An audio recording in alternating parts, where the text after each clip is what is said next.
dubbed the Gen Z protests. Thousands of young people owning the streets of the capital, Kathmandu, raging against the government, social media ban and a corrupt political class. And what fires their anger is obvious and it's real.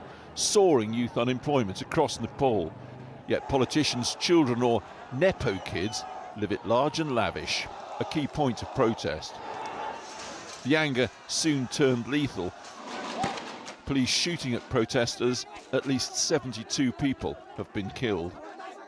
During the riots, the Prime Minister's headquarters in Kathmandu was set alight, along with other key government buildings and hotels. But today, the country's new interim Prime Minister, sworn in this weekend, has pleaded for calm and cooperation. 73-year-old Sushila Karki, now Nepal's first woman Prime Minister, having served as the court's only female Chief Justice in 2016 and 17, known for her stance against corruption in the government. Going forward, I want my Nepal, my country to be corruptionless. We did had a lack of opportunity. So I guess in future, our other generations will have a very better future. Curfews have now been lifted across the country. Calm and something approaching normality is slowly returning. Replacing destroyed buildings, easy. Changing ingrained political corruption and ending crippling unemployment will be far more challenging. Well, earlier I spoke to Dr. Krishna Adhikari, who's a research fellow at the University of Oxford's Institute of Social and Cultural Anthropology. He is currently in Pokhara in central Nepal, and I asked him if things are returning to normal across the country. Curfew has been lifted. Now public transport has resumed. International and national flights also are starting. We have a new Prime Minister and things are calming down, but it seems that the Prime Minister has pretty much been put into office by the protesters. Is that okay? This is an unprecedented situation by any standards. Actually, what 27 hours could achieve to shake up the establishment, to change the government is unprecedented, not only in Nepal, I think anywhere.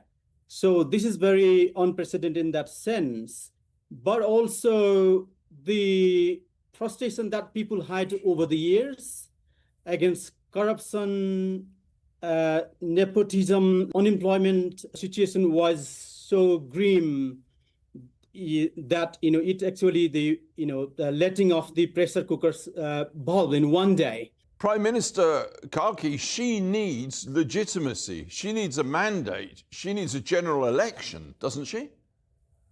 Yes, very much so. As far as I understand, the political parties, they were cornered by the revolution, if you like, the one-day revolution. But as far as the wider public is concerned, I think there's a huge support, even though this is very unusual situation here, and they had to find a way to appoint the new prime minister through some constitutional way outs. I think is the circumstances created by the necessity.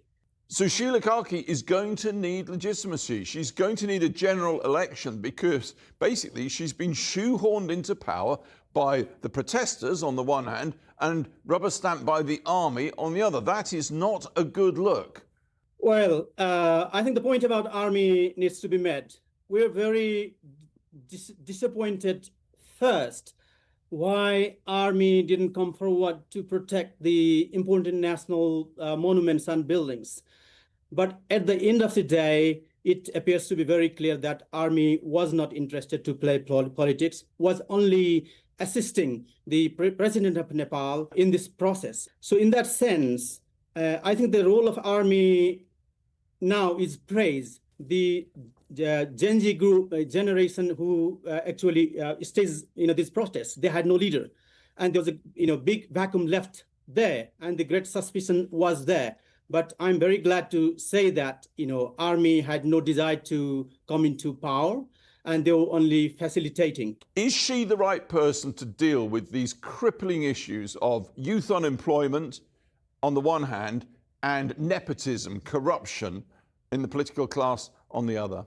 Yes, as far as the historical records on anti-corruption stance she has taken, is concerned, she is a very right person. That's why she was trusted by the very people who were on the street, especially protesting against the ongoing nepotism and corruption.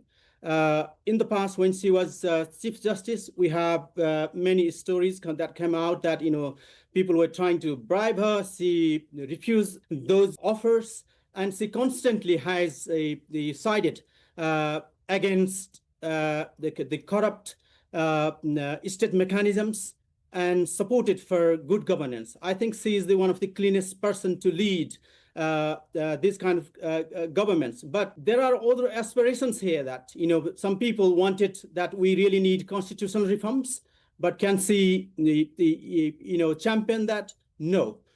Because her mandate is to hold elections for the House of Representatives in Nepal. Dr. Krishna, thanks very much indeed. Thank you for having me.